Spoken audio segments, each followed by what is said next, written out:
Coucou tout le monde, aujourd'hui tutoriel Halloween en collaboration avec la boutique Perle & Co pour leur newsletter d'octobre, donc ça sera la main squelette. On va commencer par faire avec du noir tous les petits os des doigts, donc on va faire phalange par phalange, donc simplement des petits boudins, et le dernier boudin de chaque doigt on va le faire plus pointu.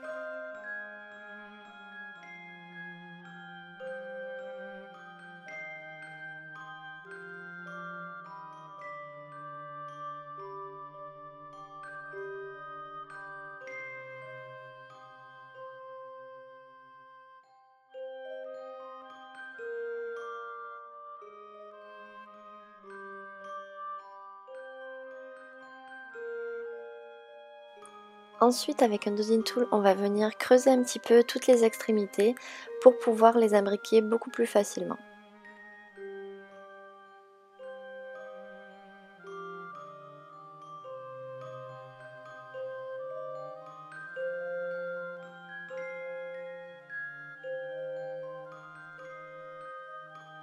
Une fois tous les doigts terminés, on va quand même remodeler un petit peu tout ça, donc en creusant un petit peu l'intérieur de chaque phalange pour que ça soit plus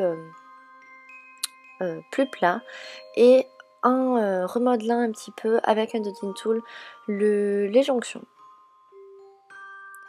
Ensuite on va passer aux os de la main, donc on va commencer par faire 5 petites boules pour chaque doigt, puis 5 petits boudins pour chaque doigt, et ensuite 4 petits boudins, cette fois-ci de forme de tailles différentes pour pouvoir terminer les os de la main.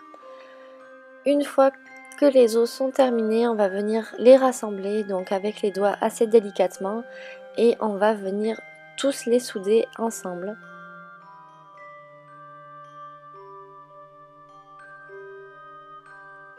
Et avec un dotting tool, on va terminer de faire la jonction entre tous les petits os.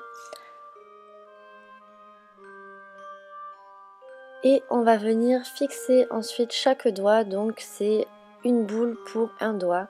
Donc avec le dotting tools, vous fondez la démarcation et vous faites ça pour tous les doigts.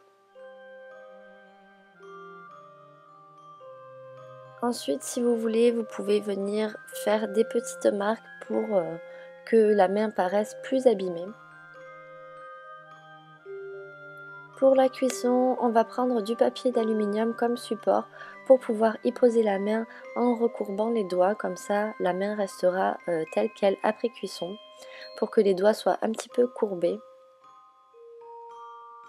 Si vous voulez la décorer, moi j'ai décidé de faire une rose, donc faites-le avant cuisson bien évidemment. Et donc pour la rose, tout simplement je vais venir étaler de la pâte rouge, je vais venir la rouler entre mes doigts. Et avec d'autres petits bouts de pâte, je vais venir faire les pétales, donc pas du tout uniformément, ça fait plus réaliste.